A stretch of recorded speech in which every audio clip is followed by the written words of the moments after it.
Get comfortable. I know, I just need to get comfortable. I have to get more comfortable chairs. These chairs aren't that bad. I brought them from the house. These are nice chairs. I got them from a friend of a friend. They've been around a while. We're recycling. We're upcycling. We're being more sustainable. At least for this episode, right? At least for this episode of the podcast. Hey, everybody. Welcome to Linda's. We are after hours podcasting. Yeah. Is that kind of our new thing? I think so. Okay. We're going to go with it. This is fun. We're just sitting back. We're relaxing. We're chilling. Yep. First time for everything, right? The first time for everything. You know what we should do? What? We should do a reaction video to our very first video. Oh my God. Really? Do you want to remember do that our very one? first one? I do. I remember our very first one. It was quite the spectacle. You know, it doesn't have anything to do about the topic today, but it was quite the spectacle. It was quite the spectacle. It was quite the spectacle. We'll have to do that for sure. Definitely. Yeah. Before we jump into today's topic, please Yeah. make sure that you are subscribed wherever you're watching or listening to this podcast. That way you can stay up to date with everything going on here at After Hours. Exactly. So today we're going to talk about investing in quilting, right? Or in Yes. sewing and crafting, whatever that you're wanting to do. Right. How do you get started? Like, and what are the things that you should probably look at ahead of time before just jumping right in? Definitely. Right. We get a lot of questions and a lot of comments online, and we notice even as we're scrolling Yeah. that it feels to me that there is a little bit of a higher barrier to entry for this field, for Yes. this area. Yeah. And I think we should try to break down those walls a little bit. Yeah. Because it's not a scary place to be by any means. No, for sure. But It's there's not definitely really a lot of accessible information. Yeah. Yeah. And I think that's our goal with this podcast is to be able to, and future podcasts, is to be able to kind of like show how to get into this industry. I mean, whether it's for personal, hobby, business, there's an entry point for everyone. Definitely. And I think that's the purpose, right? Yeah. Let them know there's an entry point for everyone. Yeah. Jim. So when we're looking at investing in quilting, you're the business savvy woman that she is. She's quite savvy. This one. Just kind of build me up there, right? Just build up that ego all the way up. She's quite a savvy businesswoman. This Dianna is, and I always try to think like, what's step one when investing in quilting? Like I know the machines and the this and that, but I know there's a whole business, and even if you are doing a personal, you still kind of have to look at it as a little bit of a business, just from a cost standpoint, to make sure that you're not overextending yourself. Right, exactly. And so where do you start? Where do you look? What do you do? That's a really good question, Corey. I think to start is deciding, am I doing this for a business? Am I doing this for just personal / maybe a little bit of business, to get that little bit of a write-off in there? Or am I doing this for, that's reality, right? It's reality. I mean, we're not offering tax advice. No, we're not. Any means, we are not yeah. accountants. Or for hobby. It's Yeah. just for fun, I just want to be able to turn off what I do during the day and do something that I really enjoy, and that's the hobby side. So I think you have to decide that first. Yeah. Right? Which avenue am I going down? Because that's going to tell me what I need to do next. Okay. Right? So if I'm doing for hobby, maybe just do some of my initial investigation on cost and things like that, and we'll get into that. If I'm doing this for a business, it takes a little bit more effort. I got to put a little bit more into it. I need to get my tax ID. I need to look at my state laws. Depending on what state I am, every state has different laws for small businesses. Some don't require tax ID, some do. Some have business license, some let you do assumed names. I could go on from every different state. But the big important part is to do your investigation. And this doesn't mean you have to hire an accountant right off or hire, an attorney or do any of that stuff right off. Do the investigation first so you know what you need before you put all that money into it. So where if I was to go look for I know where to because you taught me, but where would an individual go look? What's the first place to research? Because if I go to Google and type in how to start a business in my state, I guarantee you there's going to be a million different ways, and 900,000 of them might be a little sketchy. They could be sketchy, and they're going to charge you when you didn't have to pay. Yeah. Right? So where do I start? Because I know in Texas we go to the state comptroller. Yes. The state comptroller's website, to kind of get the information. Correct. And it might be broken down by county then at that point. But what's your overall experience on where to start? Most states have a revenue service website. Okay. That's a state revenue, tax state for Texas, the Texas State Comptroller.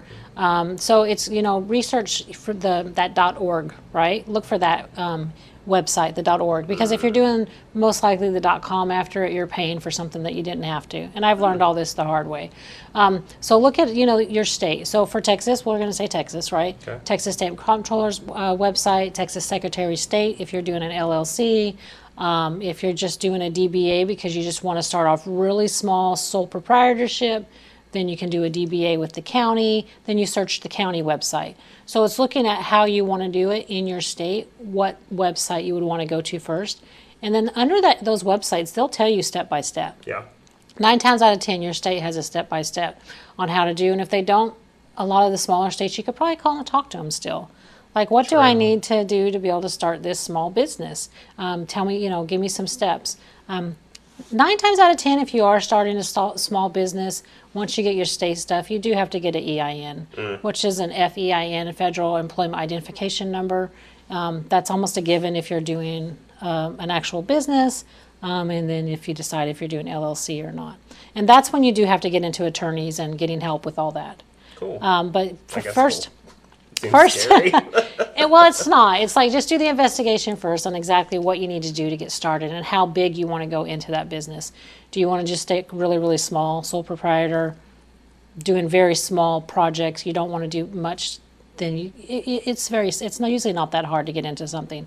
It's if you want to get bigger, storefronts, websites, things like that. So that was my next question. You're talking about kind of from a smaller standpoint. What is that next step from quote unquote small to I need to go look at doing an LLC or I'm going to butcher the rest of them 'cause I don't know them, but S Corp, C Corp, all those things. So I am not a tax advisor. I am not an attorney. So please don't take any of these. Are just small little tips that I've learned along the way. Right. So I think that's important for me to say out there.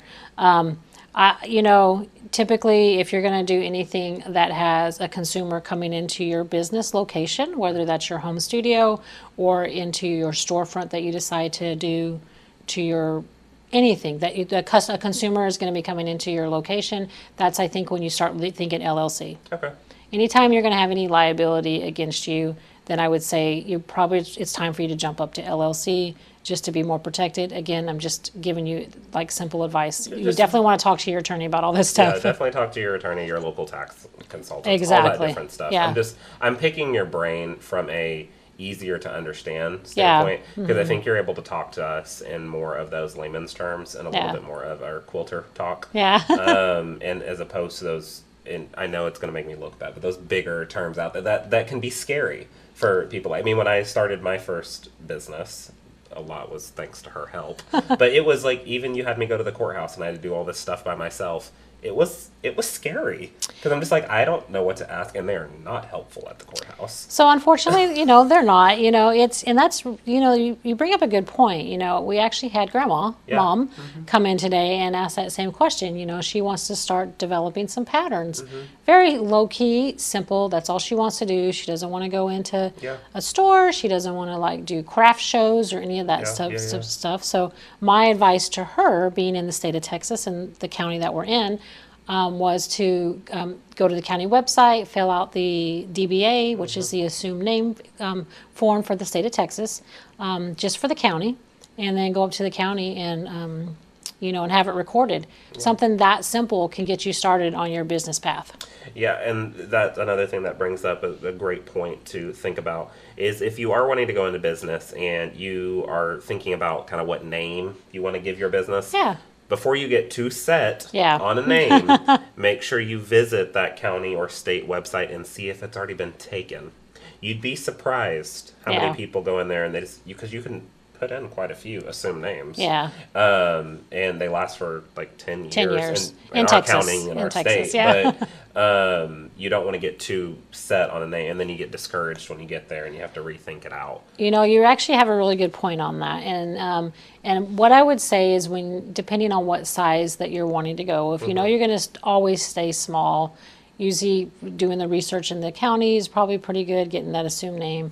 If you have an idea that you want to grow with that, then I would go to your state level, look for that assumed name or that name, business name for that state level. Make sure it's not taken there, because typically in most states you have to do your state filing, at least for in the state of Texas. You have to go to the Secretary of State and do a filing through them.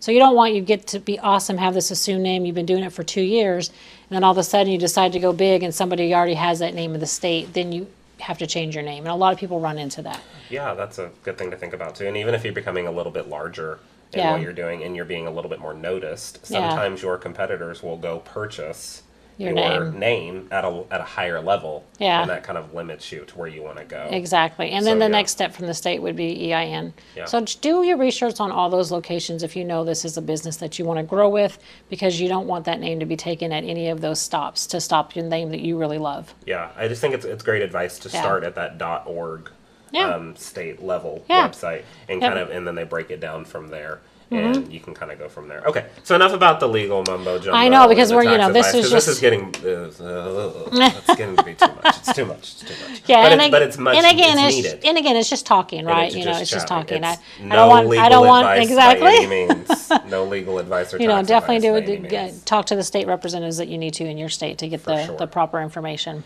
So once we figure out whether we want this to be business or personal, and either one is perfect. Yeah. Kind of what's the next step? And I think I know, and you can help me. But I think the next step is then planning out what your sewing crafting room is going to look like. Where is your space going to be? Are you going to have enough space in your home studio? Yeah. Do you need to look at, leasing a little smaller spot somewhere? They do a lot of these flex spaces now. Yeah. Where a bunch of people, locked doors, of course, a bunch of people, and you're renting a little bit of a larger space, and you can kind of go out of your home and go and do things there, which then opens up a different can of insurance and stuff like that. Yeah. But it just is, I'm guessing that's kind of the next spot, because you want to have that plan. If I know you. You got to have that plan. She loves to plan ahead. I'm very spur of the moment. She's the planner. Yeah. So, Mom, talk us through that. I think you're right. I think it's like knowing what space you have available that you're willing to use. Yeah. So let's think of your home. What kind of space do you have available in your home that you want to dedicate to this new hobby or this new business?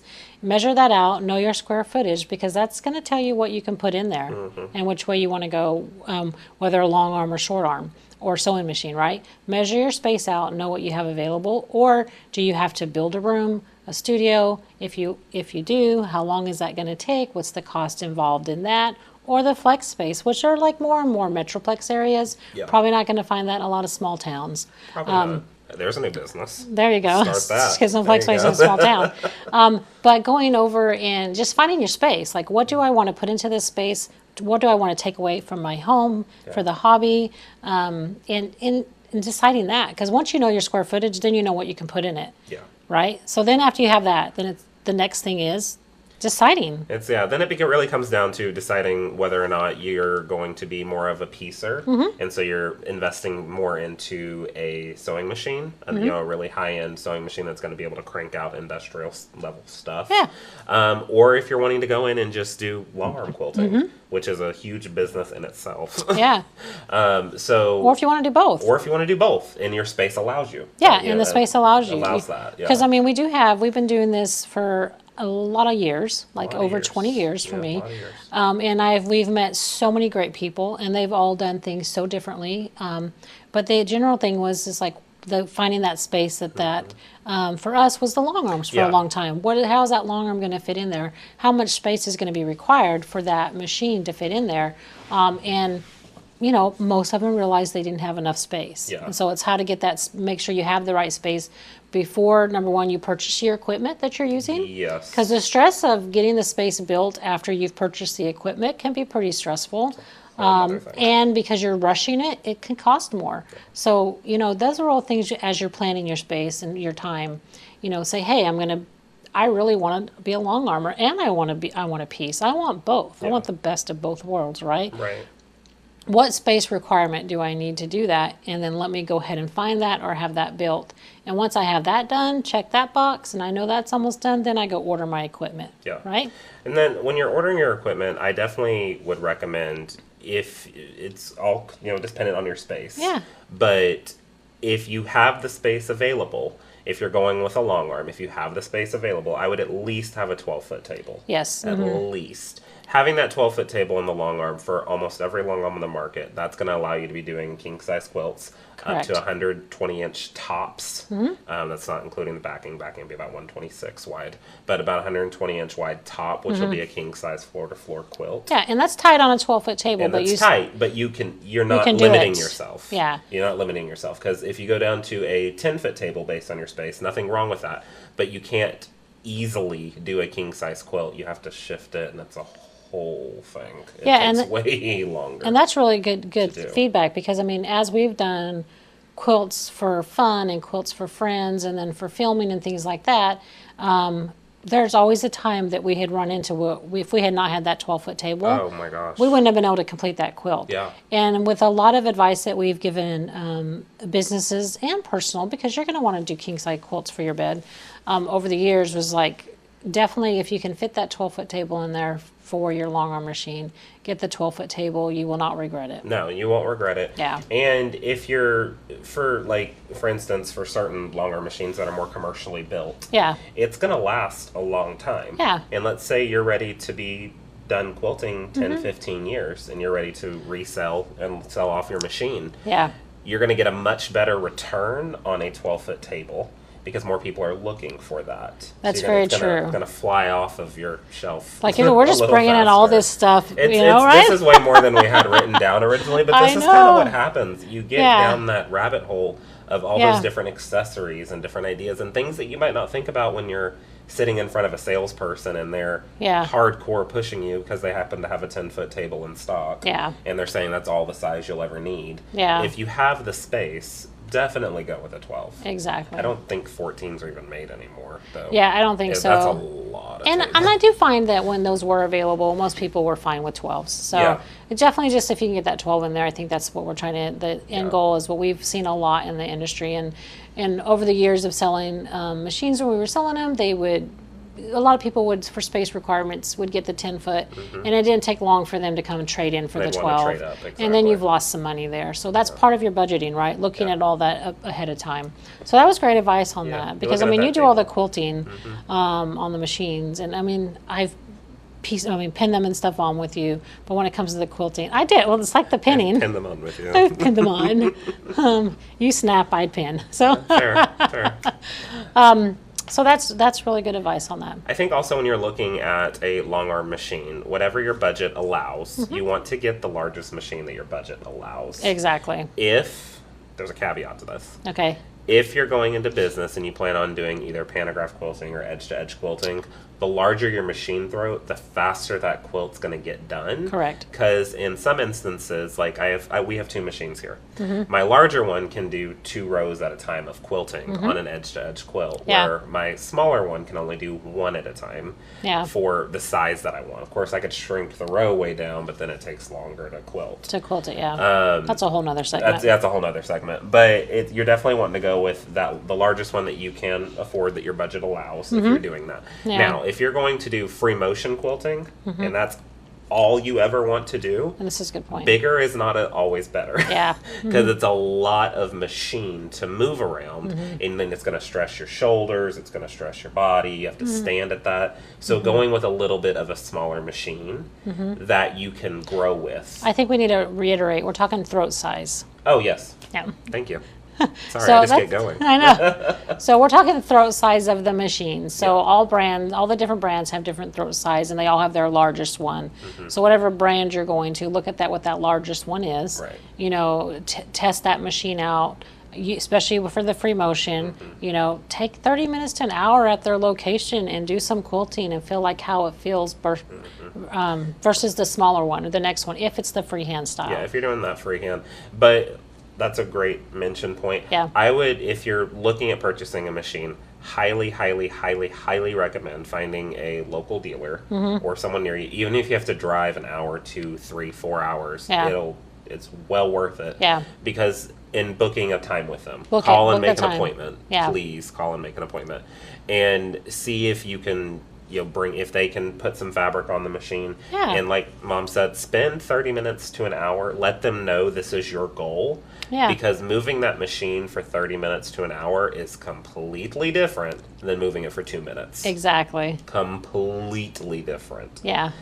You get that you're excited during that 2 minutes, and you get the feel, but you don't get the feel of you're actually moving with this, and it's 30 minutes in or it's an hour in, and you're moving a machine that hurts after a while, depending on which one you're looking at. And that doesn't mean that's the end all be all of the machine either. I mean, it just means you know which ones feel better for you to move, which ones you like better, and maybe it's like you decide I want to do a little bit more computerized as well, because I know that the edge to edge is going to take a lot out of my shoulders maybe, but I still want to do freehand. And then that's a whole other world. We'll just have a whole segment on that later. Okay. Like we could just branch, like go crazy just on that. Okay. All right. So that's going to be another segment. We'll segment that off, because we could really go in on that one, and I think that we have a lot of history on that, so that'll be a whole other segment. That's a good one. So that it's deciding what you need machine wise. Yeah. So table width wise and throat wise. Exactly. If you for the long arm. Once you've got that, and for your sewing machine. And your sewing machine, same thing. Do your research and figure out what type of sewing machine you want. A really good place to do research, and I will just briefly mention this, and this will be in another podcast, is going to a quilt show. They have multiple brands at these shows. You don't get a whole lot of time on it when you're at a show, but at least kind of gives you an idea, and then at that point, reach out to your local dealer that has the one you like the most, and then go reach and schedule a time with them. Yeah, I also think going to a quilt show sometimes can feel a little intimidating. That's true. When you're going there and you're seeing kind of all those representatives repping the machines. Don't ever feel intimidated. They're there to make sure you're making the best decision for yourself. So go up and own it. Yeah. Go up and own it. You might not know how that machine works, but go up in there with a smile, and you're ready to learn, and don't ever feel belittled or what's the word? Well, almost like stupid in a way. That's a good, or don't feel. You don't have to feel that way. Intimidated. That's the word. Which I feel like that's what I said at the beginning, but then I forgot about it. But never ever feel that way. Yeah. It's never meant to make you feel that way. It's just, again, it can feel that way though. It can definitely feel that way, because like we mentioned at the beginning of this, it's that stigma, that barrier to entry. It's a hard thing to get over. Yeah. And you might be teetering on that fence of I want to get into this, but I don't know what to do. Jump off the fence and just own it. You've got it, and you can do it. Yeah, definitely. No, it's it's a good place to do some research. It can feel intimidating with the crowds. No, you don't want people to watch you or see you. And that's okay, because I'm actually kind of that way. Like, Corey will jump in, like he says. He just jumps over the fence and jumps in. I'm the one that'll sit back and kind of watch other people do it. And then maybe if it's quiet in that booth, I'll go test it out. And then maybe if it's not, then I just say, you know what, I'm going to go visit that store at a different time. But I just jot down the name of the store, the brand, and then I do my own research online and then go visit the store. Because I'm the one that would be more intimidated at a show. But it's definitely a good place to catch the names, look at how things are being used, see how listen to the machines, how they sound, listen to things how like that. The brand talks about the machines. Yeah, we're breaking right back into the talk we said we were going to do. We said we would talk about later. Okay, we're moving on. Pass. We just have so much knowledge and history with long arms and sewing machines and quilt shows. Yeah, we do. That it could be a whole different thing. That should be a podcast. That where will to be. start at a quilt show. I know, right? Like how to get there, where to find them. Oh, genius idea. Good idea. Okay. Someone write that. We have no one behind the camera. I know. Someone write that down. It's recording. Okay, so we've talked about business plan. Yeah. And overall scope of where to start looking. We talked about sewing machine versus long arm machine, where to go. After I've decided that, I've ordered my equipment, maybe, or it's arrived. Again, and so then it goes back to the investing part of it, which is what this is. Yeah. What are some of the next steps? I think I know them as well. Well, you pretty much do. I mean, you've been doing this long enough to know. Yeah. I mean, I think the next step is, deciding what other things you need for that sewing or quilting room, right? I would definitely start with, if you're looking, I didn't mean to cut you off, but if you're looking for some of those higher quality, long-lasting products, I'd be looking at a really good cutting mat. A good rotary cutter. Like how many cutting mats have we gone through? Oh my gosh. Yeah, we finally found some good ones. Yeah, we finally have. Good rotary cutters. I would find a good cutting table. Yes. That fits in your space. And you don't have to buy a very fancy, dancy cutting table. You can get, and this is us, you can get a U-line packing table that's made for warehouses, but it's sturdy. It works great. And it works wonderful. It's adjustable in height, and it's going to stay that way. It's heavy duty.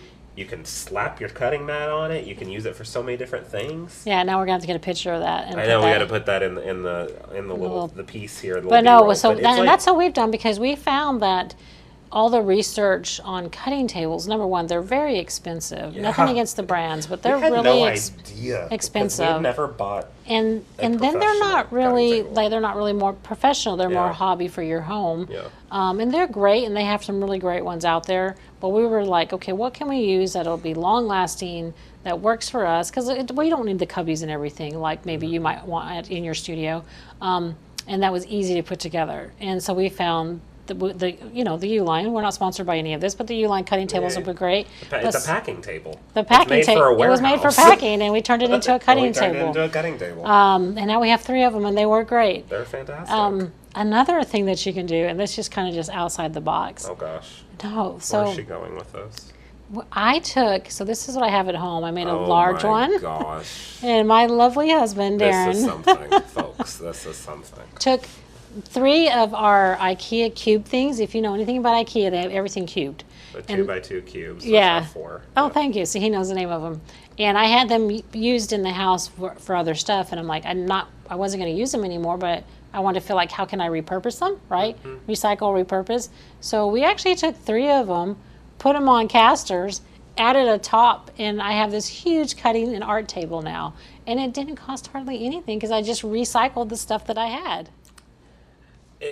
Folks, it works great. At the end of the day, wonderful. It's an amazing thing. Be in the house with her when we were putting this together, and then you'll think different of how this came together, and we recycled, and it's so amazing. It was not that bad. It was not that bad. Choices were made. But it turns out really cool. We'll have a picture in it. It is a really cool table. It's the perfect height. It has so much storage. I think what happened is because we just didn't know what kind of casters to put on it, and then it would fall this way and fall that way. But once we figured out the method behind it, choices were made. It was great. And it's a long cutting table, and I use it for that, and I can use it for my art. And it had all my cubbies already built into it. So anyway, there's so many different things you can do to make your own cutting table, as I think is what you don't have to go out and spend thousands of dollars on a cutting table. No. Unless you want to. You definitely can do that. It's easy. They come set them up and they're ready to go. But if you're looking for a more cost-effective way to get in it, there's tons of stuff out there that you can use. For sure, definitely. So that's the cutting table check. How long did that take? We've got cutting table, a good cutting mat. Yes. A really good cutting mat. Mm-hmm. There's those out on the market that are self-healing. Yeah. You want to always be careful when you're using your cutting mat not to press too hard. Yeah. You don't have to put a ton, if you have a really good rotary cutter, you don't have to put a ton of pressure into your cut because it's going to dig into your cutting mat. Yeah, exactly. Like, for instance, the ones that we have, they're self-healing and they're double-sided. Yeah. So once we're done with one side, you flip it over and we have a new side. So it's like a 2-for-1 special. And it works great. And the rotary cutters we use are really great. And we'll talk about all that another time. Yeah, so it's finding the kind that you want for that. Finding like the rulers, the templates, those type of things that you want to use. And just kind of budget yourself for that. You might not know exactly what you want to buy at that moment, but just budget. It's going to, from the research I'm doing, it's going to cost, say, $300 for these type of things that I want to start with. So let me just put that in my little starter budget, right? For templates and rulers. So looking at those and having those the rulers and the templates and everything that you're kind of needing to get started. What about, we've talked about space. Yeah. But what about like not a planning space, but like an admin space? Where are you going to kind of track what you're doing, or your design space, or kind of things like that? So maybe a little tiny desk, or maybe if you're using your kitchen table as your desk area, you're going to need your computer. Yeah. Just to kind of track what you're doing, maybe search your stuff and different things like that. Yeah, and that's good for business or personal, right?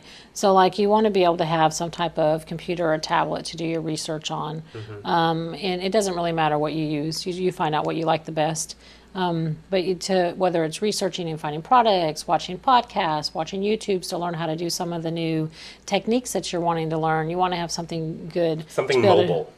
To use. That's a good thing. We have a lot of people that are still using the desktop computers, which there's nothing wrong with that. Yeah. But it's hard to pick up your desktop from the office and take it into your Yeah, studio especially to if watch a video. Especially if you don't have that room in the studio to make that admin area, Yeah. and you need your admin area somewhere else. Definitely want to have something mobile to do that. Yeah. And something that's on a nice size screen for you, right? Yes. Whether it's you take that mobile or whether, I mean, we could go into, you could have a TV on the wall and have your plug, your HDMI cable go into your USB-C, and then you connect it and you're good to go. And I'm just making up words. She tried really hard on that one, folks. did. She tried really hard. It's I not feel bad, like I though. did good. It's not bad. You did good. I think I did good on you that did one. good. You did good on that. I'm actually proud of you. You got the terms correct. There we go. And they have a cable that does that. There you go. So, yeah. That's a good one, actually. I'm proud. Thank you. She thank did her you. research. Thank On a you. nice size screen in her admin area of her design space next to that cutting table. There you go. So I mean, just definitely just find out how you want to use that media, but account for that in your budget. So we've talked about our little admin space. Mm-hmm. I think the next thing that we should dive into is the products that you need to go into these products into projects. Yes. You can get those confused. But these products like batting, Yeah. for instance, you're going to want to always look for a good high quality batting that's Yeah. going to withstand the time to create a beautiful heirloom Exactly. project, especially if you're doing quilting. So what's a good place to look for batting? I really, from us, we got it, lindas.com. But in general, you want to look at quilt stores, places that carry the high quality products, right?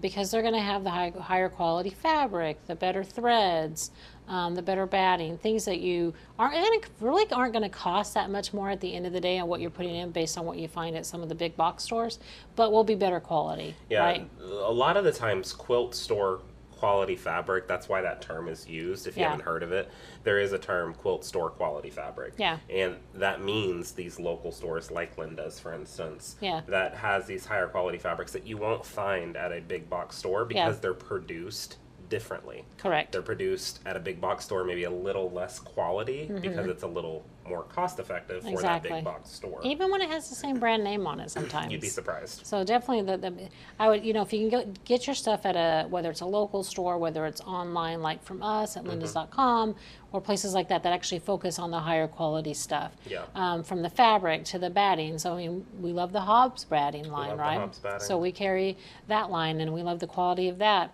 We have like 26 different lines of threads that we've tested every single one of these threads to make sure that they would work properly Right. and good. And withstand time and withstand all the stuff your machine can put it through. Exactly. And all sorts of different Before we things. would bring anything into our store, Corey and I would always test out the line of stuff.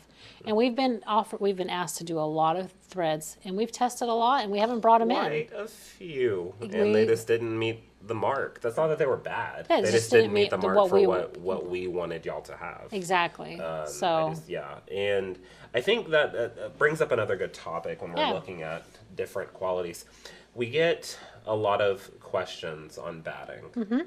And if you're going into a business and you're kind of looking at what are like maybe the top 2 or 3 roles of batting I can have, and that's another good thing to mention. Definitely looking, if you're going into a business and you're going to carry your own batting to put into quilts, I would highly recommend that. Yeah. Going with the rolls Correct. as opposed to just having a bunch of packages is going to Yeah. be much more cost effective for you at the end of the day. Yeah. But what are kind of those top 3? I would say the top number 1 is an 80-20 blend. Yes. That's going to be kind of your most go-to for your customer quilts. Yeah. I would definitely recommend an 80-20 blend. Now it's going to come in 3 different colors, at least from Hobbs. Yeah. 3 different colors. It's a natural cream color, a bleached white, and a black. Yeah. And they all hit different points of the market when it comes to quilting.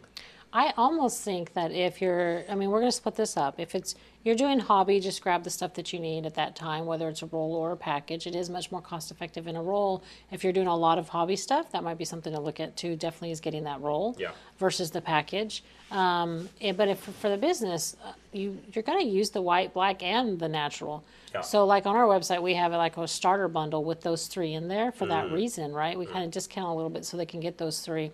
But along with those 3, I also think that you should have a cotton. Yeah. Like, right? I agree. 100% cotton.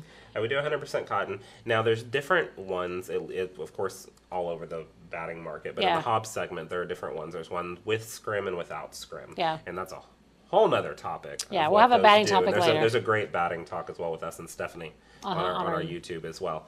But I would definitely probably look at it if you're quilting for customers, you don't really know where that quilt's going to end up once it leaves your studio. Correct, yeah. I would be looking at 100% cotton batting with a scrim. Yeah. Just because it's used for multiple different uses. Yeah, especially for the business when you don't know where it's going to go. If you know where the quilt's going to go and you want it to be really fluffy and things like that, the Tuscany cotton it's without the scrim, well cared for, laundered well and stuff like that. Without the scrim, it's very cozy. It's cozy, yeah. Not that, and with the scrim it is as well. It's just made to hold up a little longer. A little bit. Yeah. Well, I mean, that's a whole other topic. But when it comes to the battings and. We'll definitely get a podcast on that for you. So I think you brought up a good topic. So if whether you're hobby or business, at least having some type of 80-20 and then 100% cotton in your Correct. lineup. Yeah. So if you're going into, we have a lot of customers that are doing just strictly charity quilting. Yes. So it's a hobby, but it's a charity quilting hobby for them. That's true. You don't necessarily need, depending on what your goals are for your program, you don't necessarily have to have that 80-20 or 100% cotton for that charity quilting because you're cranking so many out and you've already invested quite a bit in this nonprofit and this fabric, everything.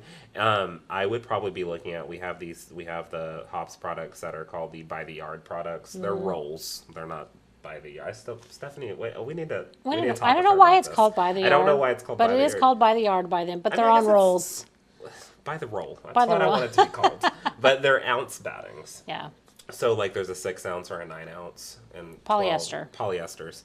And that 6 and that 9 are probably our number one sellers for charity quilting. Just because it's very cost effective.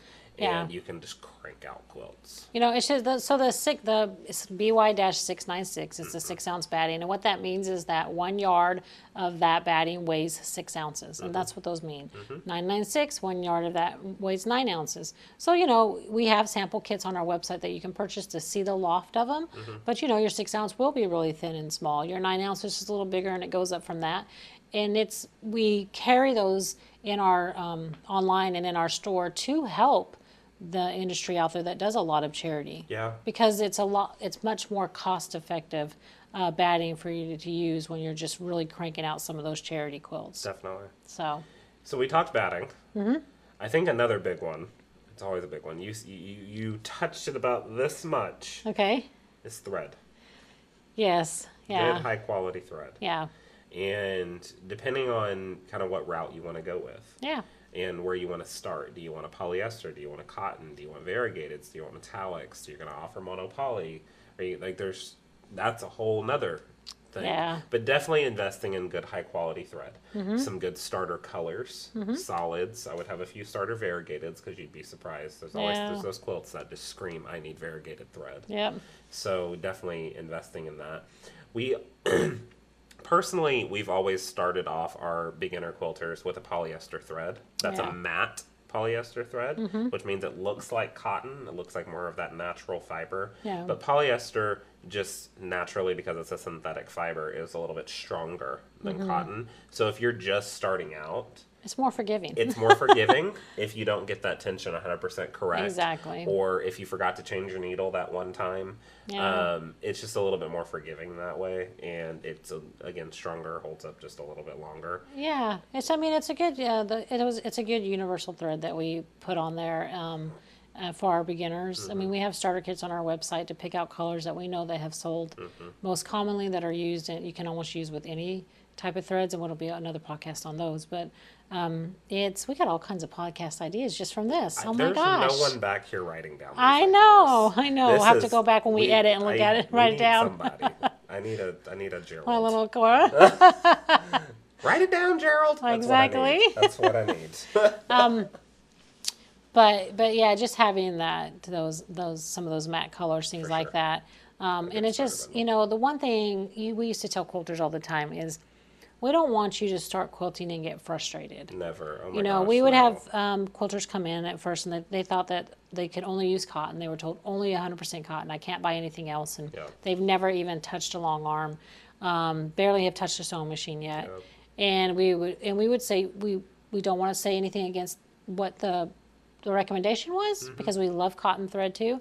But when you first get started, it just takes a little bit of the frustration out for you if you can start with something that's just a little bit stronger to be more forgiving. Yeah. And then you have all the time in the world to branch out into all those different threads, because there's so many threads that you can just go on our website and see all the different threads, and we use them all. We carry just a A small portion of what's really available. But I mean, on the market, there's so many out there to use, that world is still going to be there when you're ready to do more practicing and exploring and trying different techniques. But to get started in that investment side of it, you're just going to get your basic colors. Find a thread that'll be universal, that's going to work well with you, based on the recommendations of maybe your quilt store, the person you're purchasing the machine from, or even some friends if you've got some of that, or just recommendations from us as well. It just helps. What? You know what you did. You caught yourself and you kept going. I can't. I think it's funny when you say stuff like that. What did I say? You said, or some friends if you've got some of those. Just the way you said it. I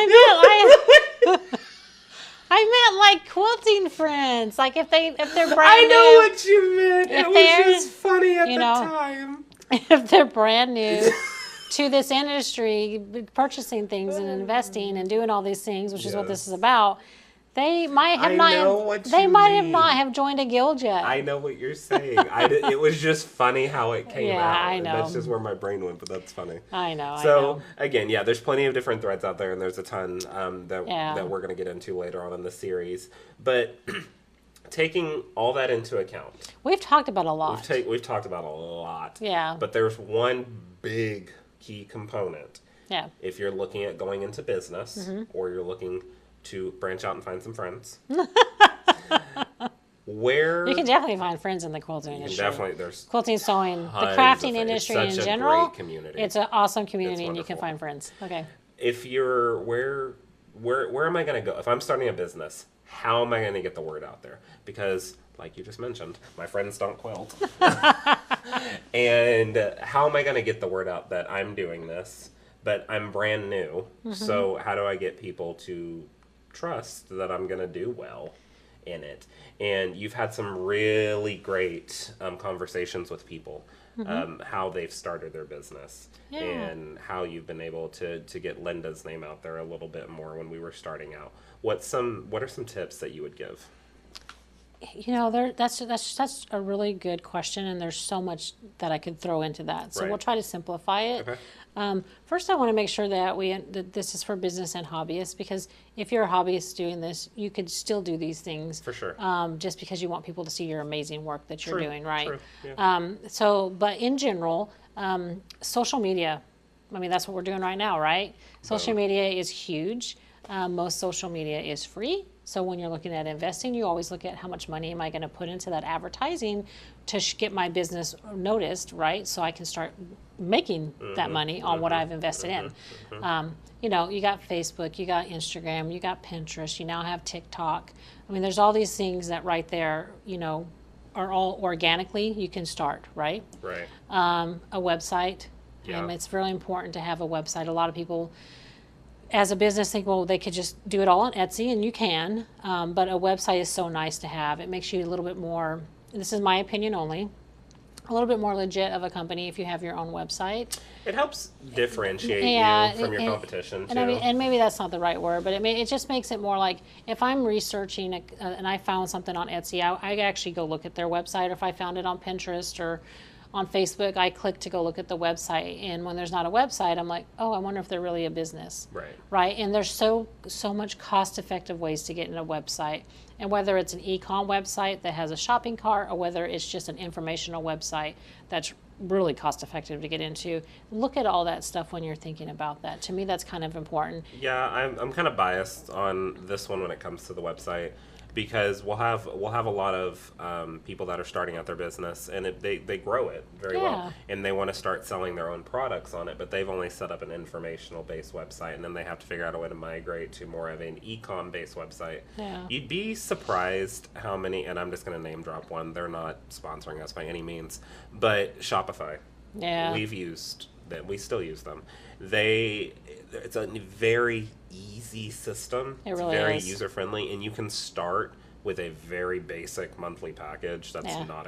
I mean, at the grand scheme of a business, not expensive at Yeah. all monthly, and you can create just that informational template Yeah. that has just page, maybe some pictures of your work, maybe this, maybe that. And as you grow, it grows with you. That's a good So point. you can literally turn on one little check mark and it doesn't change the cost of it. Yeah. And now you're going to start selling maybe some products. Or if you want to take credit card payments for the quilting that you're doing, or if you want to have it set up a report for you on what your most popular quilting thread was that you used this month. Yeah. Documenting kind of all of that stuff is good, and it's so user friendly. You can do it on your phone, tablet, desktop.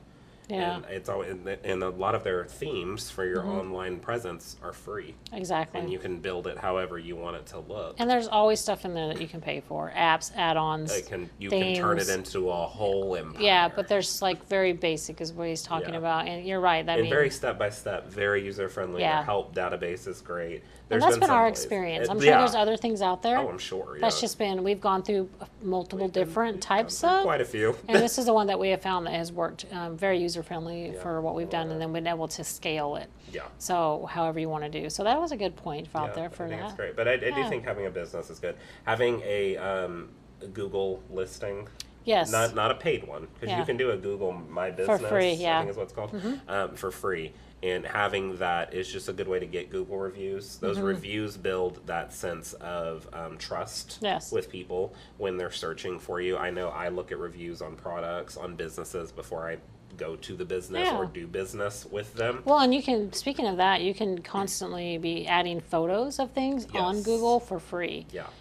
In your My Business platform. Yeah. It's only when you try to start monetizing or doing other things that it costs money. Right. So yeah, take advantage of those free social media things and online things that are out there for you before you like pay somebody to do all this advertising or SEOs or all those type of things. There's things that you can organically do on your own to and get started. It's going to take some work. It does take work. Yeah. Yeah. It's not. This won't be just like, oh, It's not turn a switch and Have it's my done. drink and it's done. No, it it's- definitely takes work. It takes some work, but setting up those things as people begin to search for you, or Yeah. as if you're starting to get really big as a long arm quilter and people from out of state want to send you stuff, And it happens. That's how they're finding you. Exactly. Is through that. And when people are talking about you on Facebook, if they're not tagging your personal Facebook page, and sometimes you might not post your business stuff on your personal Facebook page. Yeah. And they're tagging your business Facebook to find you. They're putting your website in to find you easier. Exactly. They're sharing those photos. It's just those things that you have to put the work into. You do for have to definitely put the sure, work into, But they pay off in the long run. for sure. And yeah. it's like Mom said, majority of the things that we're name dropping are free. Yeah. Besides the website thing. But you're not paying for your Facebook. You're not paying for Instagram. TikTok. Or TikTok or any of those social things. But as you do it, you grow with it. Yeah. And a big thing about social media that we have found is posting consistently. Yeah, which is hard. I mean, It's even for a us, lot it can be of hard work. sometimes because it It's is a lot work. of work. But posting consistently, even if it's just what's on your machine that day Exactly. or what's under your needle. We have a lot of people do what's under my needle. Yeah, Um, and that can be sewing machine. It sewing can be machine, long arm. It could be. It can are be. you hand binding? Are Are you you hand crocheting? Are you knitting? exactly? Am I making Something. something with yarn? Right? Yeah, are Did I you just make a putting- bath mat? Yeah. Are you figuring out what you'd want to design that day? Yeah. It's even if you have fabrics all over your table. Snap a picture. Yeah. Find your favorite fabric in my stash. I don't Oh, know. that's a good That's one. a good one, right? I just came up Yeah, with that's that one. good. Keep me around because I'm pretty. But it's different things like that. You're getting people more engaged in what you're doing. Yeah. And you're building that rapport with those people. You're building that humanizing side of your business Exactly. with those people. And so when they are looking, they know where to go back to. For sure. Right? Building Because that it might sense of not be community. that customer right there, and it could yeah. take a year. I Yeah. mean, Oh, yeah. Yeah, we've yeah, had yeah. beautiful, wonderful customers, and Yeah. it took years for them to whether they were ready for that machine or classes or Yeah. they're ready for that next project. You know, Yeah, right? It takes time. Yeah. Like I always, we were joking in my last video, as I was starting to quilt and I would take breaks and I just didn't have a lot of time in the last 20 something years I've been doing this. I'm like a 21-year beginner. I was like, when it came to actually going and doing the freehand. And it's okay to start over and over, I guess is what I'm making saying. you a shirt tonight that says that. When 21 year beginner. But I mean, it's just, I guess at the end of the day, it's investing in you, right? Yeah. What do you want to, how do you want to spend, whether it's hobby or business in these years moving forward, and invest in you as well. That's part of it too. You want to pick something that's going to make you happy, bring you joy, that's going to make you smile. You don't want something that's going to cause you tons and tons and tons of stress. If it's stress just because you're learning, that's a different stress than if it's something that you didn't really want to do, but you're doing because you feel like that was probably the best thing for you. Find something that you enjoy. And if it's not quilting or crafting or sewing, it could be anything. It could be art. Yeah. It could be running a marathon. I mean, it could just be anything. So Okay, we're getting off topic. I know, here. but that's investing in you. That's investing in you. That's true. So I think the last piece to dive into with how you're getting your name out there is, we just talked social media. Yes. Which is a big thing. But social media can be a little intimidating. Yeah. And scary as well. Yeah. If you're in an area that offers quilt guilds or sewing circles or retreats or things like that, invest your time in going to those things. Being a part of a local quilt guild, you can get a lot of exposure that way. When people find out you have a long arm machine and you want to do it as a business. Or you're a piecer and you can put that t-shirt quilt together. You can do t-shirt quilts that way. Yeah. You'd be surprised how just natural organic traffic shows up that way. Yeah. Your name, the word of mouth in this industry is massive. Yeah, definitely. And so finding that local quilt guild can find you customers, but also can find you friends for life. Yeah.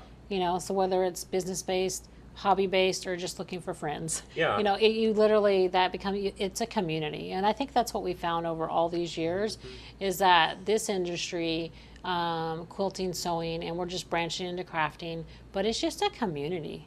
That we love to share ideas, talk, show our projects, and just really help each other out. Because at the end of the day, we just want to all be happy and smile. We just all want to belong at the end of the day. Yeah.